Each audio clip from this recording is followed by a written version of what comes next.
de otra cosa, que es la que se refiere al modelo productivo y al presupuesto que ha presentado el Gobierno la semana pasada y que, bueno, pues ahora está en fase de enmienda, ¿no?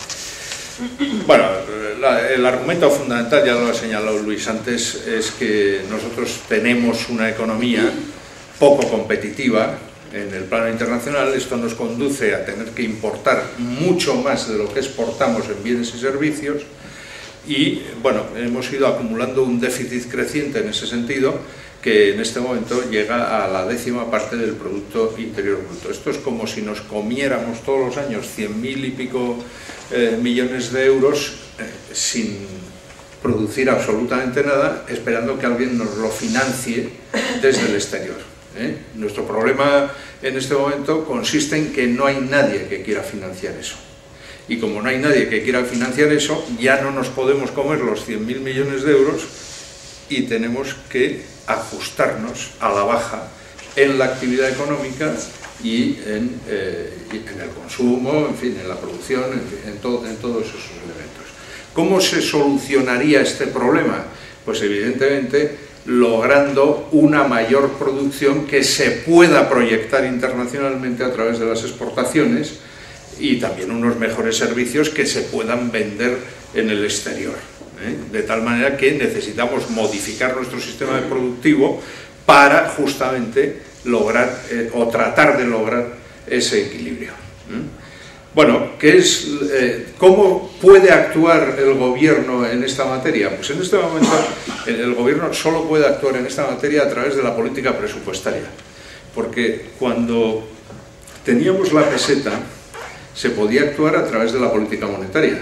Se devaluaba la peseta y hemos visto episodios de devaluación en diversas ocasiones justamente para lograr el ajuste, ¿no? Cuando se devalúa la moneda, las importaciones se encarecen y como todo es más caro no se compra y las exportaciones se abaratan, con lo cual nos compran desde el exterior y logramos equilibrar la cosa. Ahora no tenemos ese instrumento porque el valor del euro depende de la política que haga el Banco Central Europeo. Y el Banco Central Europeo hace una política que está determinada por lo que ocurre en las economías europeas grandes. Y la española es pequeña. No es que sea la más pequeña de Europa, pero es pequeña. Por tanto, nuestra influencia sobre lo que vaya a hacer el Banco Central Europeo es prácticamente nula. En esas circunstancias, la política que se puede hacer es la política presupuestaria, la política a través del presupuesto. La pregunta es, bueno, ¿este presupuesto que ha presentado el Gobierno es un presupuesto que se orienta en esa dirección?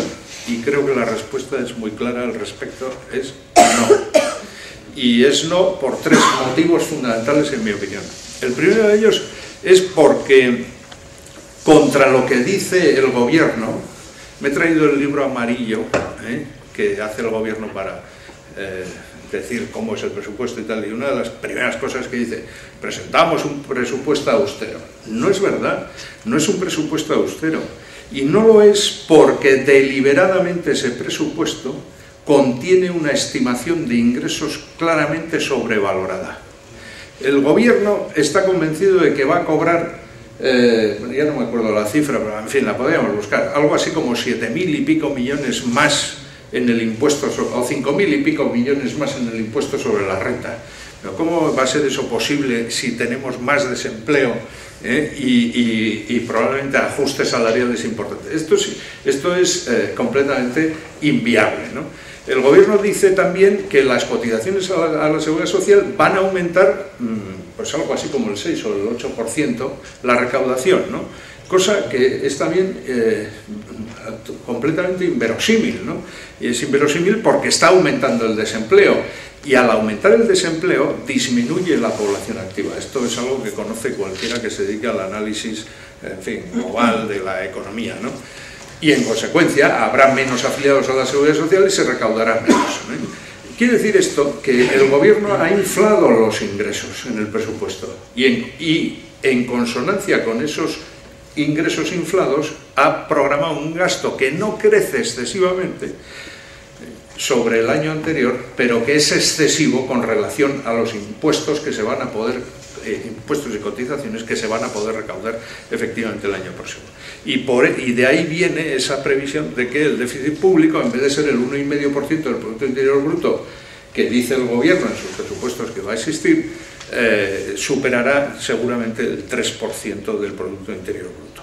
Por tanto, no son unos presupuestos austeros, no se ha hecho un ajuste en el gasto, en los gastos absolutamente innecesarios claro, yo como me dedico ahora a mirar el presupuesto de arriba abajo, pues claro, uno va repasando partidas y dice, bueno, y esta cosa tan insólita y tal que hay aquí enganchada en este presupuesto de no sé cuántos euros y tal, bueno, pues si se efectuara una tarea minuciosa de reducción de partidas presupuestarias se podría haber logrado una cierta moderación en el gasto, ¿no? No es que no tenga que haber déficit, y eso lo ha dicho Luis muy bien, en una situación como la actual puede haber déficit, incluso sería recomendable que lo hubiera, porque eso nos permite aumentar la demanda agregada y en consecuencia, en fin, favorecer la situación económica, especialmente si lo que tuviéramos es un mayor gasto en inversiones. Sin embargo, este presupuesto aumenta el gasto corriente,